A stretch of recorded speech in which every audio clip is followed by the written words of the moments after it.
Austin Cooper. I love these.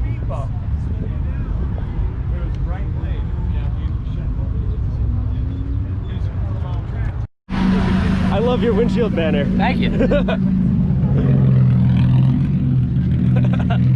at that. It's a Chevy V8. I know.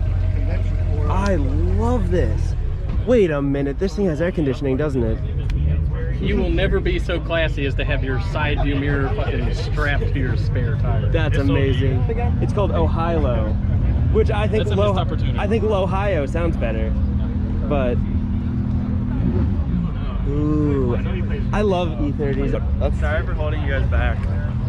No, I have fans. Box fans. Hi, Adam's followers. Ceiling fans. Those are his biggest fans. Instagram fans. This is peak Italian motoring right here. Is that's an X19? Yeah, it's a K-swapped X1. I used to have one of these, not a K-swapped one, but I used to have an X19. I love these. Oh, with the K-swap. Oh, what a perfect car. There's a company here that does these, and they bolt to the stock trans. Yes, they really? yes they do. Yeah. I used to drive one of these. I love these. The quirkiness of a Bertone. Yeah, this is sick. What I wouldn't Reliability of a Honda. what I wouldn't do to have one again. Gosh, I loved it. British Mini. Yeah, that's actually really Wait, cool. is I the like one that. raced the other day? No, it's a different one. Oh, look at this thing. What a piece of trash. Who would buy an M2? Literally hate this car. It's the worst. It's dirty too. I know. You know what this? It's a little known fact actually. The 2 stands for too poor to buy an M3. Okay, is this a 530? This is a 525i. Okay, so it's the what? 2.5 liter M54 B25. Yeah. And you can see the second modification I've done, which is an oil catch can, because this thing would consume a quart every 400 miles. And I figured out why too. This right here. Oh yeah. But no, I had to re-engineer the entire PCB system because with the M54s, I believe some of the M52s, Yes. they use these weird low tension oil control rings. So we're here kind of by the Nationwide Arena trying to take pictures. So, Look, this is a really cool picture. of what? It would have been like, wow, that car is so loud. I'm gonna pull over the blue sports car. Absolutely they would. Did that cop just stop? Yes. Stop. I'll have my wheels turned. It doesn't matter. We're not going for professional photos here. Super slow. Yeah. Good afternoon, everybody. This morning we had the Cars and Coffee, so you saw Eric and Ethan, and now I'm going to work on the wagon for a little bit, hopefully get the water pump changed before I go down to Cincinnati for the night. We have an autocross tomorrow, so I'm hanging out at Logan's tonight. So this is the glorious M50. The engine for the wagon, it's a straight 6, and I think the cooling pump is right down there, right behind the fan. So I just need to get that off and replace that pump. It is a real concern in this heat for these engines to be running, at least especially like the M2 at autocross. It's like 95 degrees outside and you just come in from a lap and just immediately idle the car, so the water pump isn't spinning all that fast, and you're just really depending on a whole lot of the heat rejection out of the radiator. So here we are, we're underneath the E34 now, and you can definitely tell that it is leaking or getting rid of a considerable amount of oil, and I honestly don't know yet from where. But if you look over here, you can see the front of the pan is all wet. Right underneath the bottom, it looks like there's some wicking and drops right off of the oil level sensor, and all along the pan, right along where the gasket meets the block, it looks wet.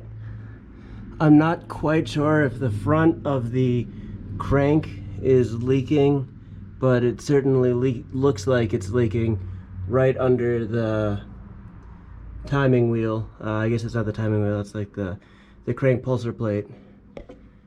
And then all along this side, there is just wet oil stuff.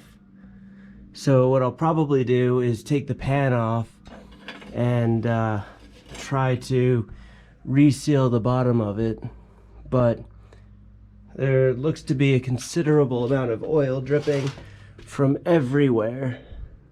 Also from the drain plug, and this is the back of the pan. Even from the top, might even be a valve cover, a gasket thing. So let's go take a look at the top one more time. If it's a valve cover gasket, that could make it a little bit easier. However, I think it needs a valve cover gasket job and the oil pan job. I didn't quite bring the light over here, so it doesn't look so bad, but it wouldn't surprise me if right under here on the valve cover, it's just all wet and leaking. I mean, there's just oil everywhere over here. But I can live with a couple of oil leaks. I don't like to, but I can. So it took a little bit, but we got the cooling fan off. Now that's usually pretty hard because the rotating part of the water pump is also the axle for the cooling fan. So usually what happens is the shaft coming out of the water pump is threaded, and there's this big nut on the clutch fan, and you have to somehow loosen this nut without spinning the water pump. You would think, oh, we'll just leave the car in gear and it should be okay, and that usually works, but in this case the belt was slipping on the crank pulley. So even if I could hold, you know, the engine stationary, whenever I try to move this nut, it would just slip all of the belts on the crank pulley, so it wasn't really locking. So I had to be a little bit clever here. I basically used this wrench to grab the nut, and then I used the pry bar to hold against these bolts and the axle shaft itself, and then I did a quick little pop and it came loose, which is really nice. So now I need to get the belt off, the main accessory belt down here, take this pulley off, and then I should be able to get the water pump out. I might have to take the thermostat out as well. I'm going to replace that anyway, but I don't recall if that is part of the service procedure to get the water pump out. Well, I got the water pump off and it goes in here, and I got the thermostat off, it goes up there. So unfortunately, what I found was that the previous owner actually really cared for this and put a water pump in with a metal impeller. One of the biggest issues with these old BMWs is that the plastic impeller on the water pump fails and then you overheat because it's not pumping fluid. Unfortunately, this wasn't my issue for overheating because it's very clearly a metal water pump. So I'm probably going to replace the thermostat anyway, but I don't know about the water pump. I probably should, but I don't know. We'll see. So we're still stuck in the same position on the wagon. I haven't really thought about what could cause this overheating, though people suggest trying to rebleed the cooling system again, so I'll probably do that once I get it back up and running. The problem is, though, taking the thermostat housing off, sheared one bolt right in here. You see that there's a die on there right now. So I need to figure out how to get that out of the head and replace that bolt. It shouldn't be too bad, but it probably will require re-drilling that hole and then putting a time cert or something in there, or using a bigger bolt, which is a bit of an annoyance, but not really too bad. I just don't want to do it.